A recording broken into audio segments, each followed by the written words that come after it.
Hey, how you doing? Welcome back to the channel. Good to have you here as always. So tonight, talking about skinhead rivalries and wars. Yep. Specifically, going to be talking about one of the more well-known wars between the Hammerskins and Volksfront. And I'm going to be telling you all about the night that the war started, when it was all kicked off, because I was there. For the longest time, there's been many different skinhead organizations, racist skinhead organizations. Most of these quite often grew out of political groups, like White Aryan Resistance and American Front and all these different groups. But then there were a few exclusive racist skinhead movements who adopted patch structures. But the patch skinhead crews, especially like the Hammerskins, they based their entire structure on MC structures. You had prospect periods, you had patches, but they also had this sense of territory and the sense of like, we are the strongest, we're the elite. Now, the two largest patch skinhead groups at the time were Hammerskins and Volksfront. Volksfront started in 1994, whereas Hammerskins started in 1988. Now, Volksfront actually started out of prison. Randy Krager was the founder of Volksfront. For the most part, both groups actually got on fine. They coexisted together, no problem, even attended each other's events. But then the group started growing, especially in the 2000s and, like so on. It's really started growing, started spreading around the world a lot. Volksfront, because they were the smaller group, were really trying to expand massively, but they had no chapters in Australia or New Zealand. Now, as far as Australia goes, there was only ever one patch skinhead group, and that was the Hammerskins. Pretty much the only two groups in Australia at the time, as far as those skinhead movements went, were Hammerskins and Blood and Honour. Hammerskins pretty much ran Blood and Honour. They went hand in hand. It was a core group of a lot of old school guys who, like bordered to Australia. They made sure that they were the only patched crew in town or in the country. That was it. It was Hammerskins, no one else. Now, so many people in the movement, especially the up and comers, young guys, they wanted to be a part of it. Now, around 2008, things were really growing massively. And in New South Wales, there was pretty much Blood and Honour. There was one Hammerskin living in New South Wales. He actually lived in Cronulla Beach. But they didn't have a large presence there. Now, the New South Wales representative of Blood and Honour was a guy called Welf, who wasn't a skinhead. He had more political aspirations than anything. But he had an offsider, James, who was a skinhead. So these guys actually made noises about wanting to be Hammerskins. But it was made absolutely clear to them that there's no way they would ever become Hammerskins. Just not going to happen. They could join Crew 38 if they wanted. That's where it ended for them. Now, for the most part, anytime anyone got told, no, sorry, you're not going to join our ranks, they generally just, wander off, leave it at that, or they become Combat 18. But Welf and James decided, no, okay, if we can't be Hammerskins, then fuck you. We'll be Volksfront. They'd actually been talking to Randy online about joining Volksfront, and it got out. So they were told not to bring Volksfront to Australia. It would not be accepted. A while later, we had the ISD event coming up, which was, every year the Ian Stewart Donaldson Memorial Concert was held, and we'd all attend. It was compulsory for all, Hammerskins, especially because it was a national, but all the Crew 38, everyone would get together, so we're all there. One of the bands booked to play that year was Blood Red Eagle. Now, they're a New South Wales band. When we stand in front, inside your soul, fucking power, rock and roll. Now, most of the guys from Blood Red Eagle, they're pretty cool. Doug especially, shout out to you, Doug. Leading up to this event, there'd been a bit of talk about Welf and James going to America. And they actually went and met up with Randy, and they became Volksfront members, full patch members, just like that, because they were going to start an Australian chapter of Volksfront. And of course, Randy, and all the guys in America were all about it. Like, yeah, we want to be in Australia. Australia's where it's at, man. Australia was seen as a fairly big player in the, white power movement at the time. Now, I was privy to a lot of this, not too much because, I wasn't a Hammerskin. I mean, I was Crew 38, so I was aware. And I was also on the forums and I was seeing a lot of the back and forth and a few of the little snide comments and stuff like that. I'm like, oh, something's a brewing. So the night of the gig, it was interesting. It was tense. And you could really sense it, especially as all the crew from New South Wales came along in support of Blood Red Eagle and VF and all these new front members. There was a few of them, and they all had their patches. And we're like, okay. They all stuck to themselves. They were along one wall. Now, I was, doing the photography for the gig as I usually did. And I just, pretty much just observed and paid attention, but I could sense the tension getting worse throughout the night. Blood Red Eagle played, it was all good. And then, the headliner band, I can't even remember who it was that night. But then I noticed a few of the Hammers kind of congregating around and they were, like sussing out the Volksfront guys and everything. And I was looking and then I noticed, my old mate who eventually became my sponsor. Now he was, he's the crazy one. This guy is crazy. Who's that crazy guy? I'm not crazy, mate. I'm just seething with racial hatred. He walked outside through the front doors and then I saw Wealth following close behind, not straight away, but he kind of walked through the door as well.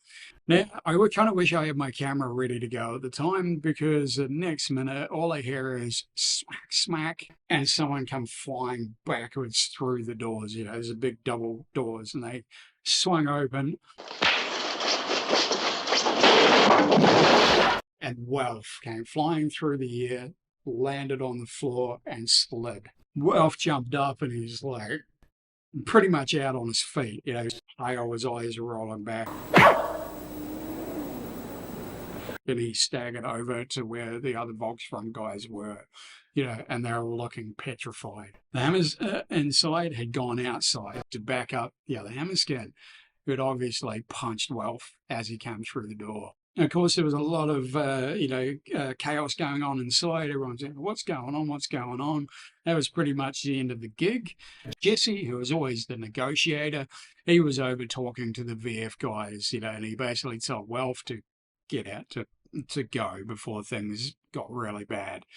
Now, they, a couple of them stuck around just so they could, pack up their band equipment and stuff like that and clear out, but they were pretty much gone.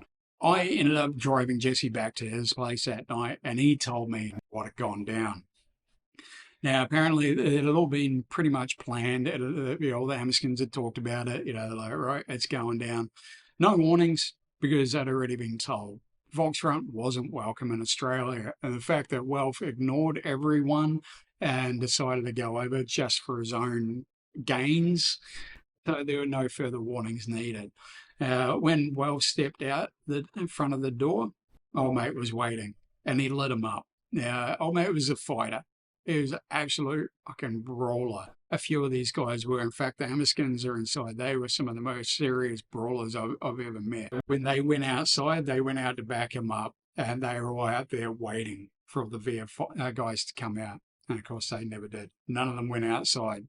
They were all huddled inside, freaking the fuck out, including James, who was the palest white man I'd ever seen that night. He looked fucking terrified. So after that night, things didn't calm down, of course. They didn't at all.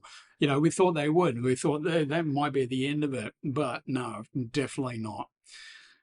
In fact, soon after that, the Portuguese chapter of the Hammerskins went and paid a visit to all the members of Volksfront in Portugal and took their patches off them and told them Volksfront are done in Portugal. That's it. They all talked to old mate who had knocked Wealth out, and they loved him. They actually loved this guy, and they actually sent him one of the patches as a trophy. That pretty much kicked off the war. That's, Volksfront and Hammerskins were no longer friends. And that's in Australia, didn't mean a lot. Of course, we got threats, mostly from James. James decided he was going to be the big man. We actually listened into on a recorded phone call that he made to Jesse one day, saying that he was going to take us all on and he wasn't afraid of us, and fuck you guys basically, and right, bring it on. Hammerskins will not be doing anything in New South Wales. It's now Volksfront territory, blah blah blah blah. So we thought, okay, we'll see about that. Soon afterwards, we organised a meet and greet in Sydney. So, and it was organised under Hammerskins Crew 38. Yes, as I said, we had a Hammerskin in Sydney there, and we had a small presence. We also had Blood and Honour. Now, because Welf and James had, gone to Volksfront, there were new Blood and Honour reps in New South Wales, but James claimed that no, he was still Blood and Honour. So there was kind of all this back and forth going on, and it was getting pathetic. So we organised a meet and greet, and pretty much it was compulsory attendance for everyone. Now, I had become a prospect, so I was, compulsory for me to go down for this. I think there was about 25 of us in total at this meet and greet, and of course, none of the Volksfront showed up, none of them at all. So that was a non-event. Thanks, guys. And that was pretty much it for Australia. There wasn't much after that. In fact, most of what we saw and heard was just online bickering back and forth. I know in other places there were some actual fights, there were some wars and everything. Later in 2012, Volksfront actually disbanded. They announced on their website that they are no longer, and they actually cited law enforcement investigation. That had actually come after Wade Michael Page shut up the Sikh temple in Wisconsin. Now, Wade's girlfriend actually had VF links. So, of course, FBI, when they're investigating all of the groups, including the Hammerskins. Volksfront decided to completely shut down. Hammerskins are still around, but not in great numbers like they were, and definitely not with the influence that they had. So at the end of the day, these groups are always going to fight each other. They're mostly too afraid to actually fight against the groups that they swear they're fighting against, so they end up fighting each other. The racist skinhead movement is a pretty fucked up world, to be honest. It's a world full of egos and anger and hatred and power struggles. From the Hammerskins to the Volksfront and everyone in between. It's a never-ending story of dick measuring between each other. And that gig that night just shows you how ugly things can get and how fast. Now, Volksfront may be gone, but it just shows that the movement, still lives on. And with it, the constant need to prove who's the toughest. It's a fucking mess, to be honest, but that's the world of racist skinheads. Always ready for a fight, even if it's with your own brothers. So there you go. That's the night that the war started. Hope you enjoyed this one. Thank you so much for tuning in. If you want to keep seeing videos like this, what you're going to do is like, subscribe, and hit the little bell to get notified. New videos coming out every week. And hey, if you want to support me and support this channel, many different ways you can do it. You can buy me a coffee, Pepsi. You can buy my merchandise. That'd be awesome. And also Patreon and memberships on this channel for 99 cents a month. Get a lot of extra perks. But I will see you next week. Stay safe. Peace out. Love and light to you.